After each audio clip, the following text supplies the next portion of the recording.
Hi friends, ఈరోజు మనం ఇప్పుడు శ్రీ వారాయి ఫార్మ్స్ దగ్గర ఉన్నాం. ఈ పొలం మనకి సుమారుగా నాటేసి 4 రోజులు అవుతుంది. దాదాపు బాగానే 3 గుంట అయితే లేచింది. మంచిగా పచ్చిపడ్డది పొలం. కలుపు మంది అయితే కొట్టాలి, కానీ ఇక వర్షాలు పడ్డాయి, కలుపు మంది కొట్టలేదు. మరి ఏమైతే చూడాలి ఈసారి పంట.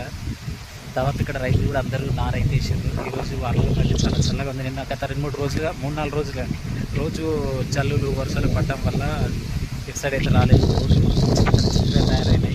ఈరోజు కూడా రోడ్ ఏం రాలేదు. ఏమో ఇక ఓకే చేసుకుని వచ్చినాము.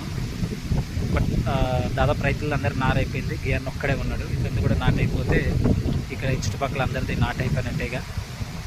చూస్తున్నారు కదా వారాయి ఫార్మ్స్ చుట్టూ పొలం మధ్యలో మనం చూడండి 4 వైపులో వరి పొలం అయితే ఇది మనకి. అందుకోసమే అక్కడ మధ్యన బెడ్ పోసి అక్కడ మనం ఎప్పటికైనా ఒక చిన్న రూమ్ లాంటిది కట్టుకుందాం అని చెప్పి అక్కడ ఎర్రమట్టి చూసినాము. ఆ 3 తాటిపత్తుల కాడ ఇక్కడ మనం ఎప్పటికైనా ఒక చిన్న కుటీరం కట్టుకుంటాం. ఈరోజు అయితే మనకి పడమర నుంచి గాలి మొత్తం తూర్పుకి వస్తుంది. చూస్తున్నారు కదా రావి చెట్టు ఎట్లా గాలికి ఊగుతుంది. చాలా గాలి అయితే చాలా బాగా వస్తుంది. వాతావరణం అయితే చల్లగానే ఉంది.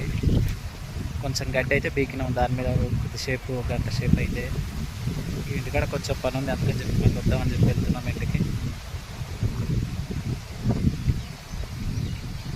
కుంకుడు చెట్లు ఇది,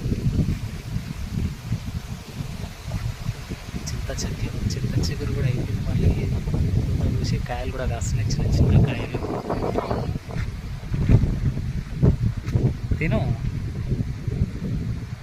తినేకేమైంది చూస్తున్నారుగా బాటంతా ఎట్లా వర్షానికి చిత్తడి ఎట్లయింది. ఇంకా ముందలైతే చాలా దారుణంగా ఉంది.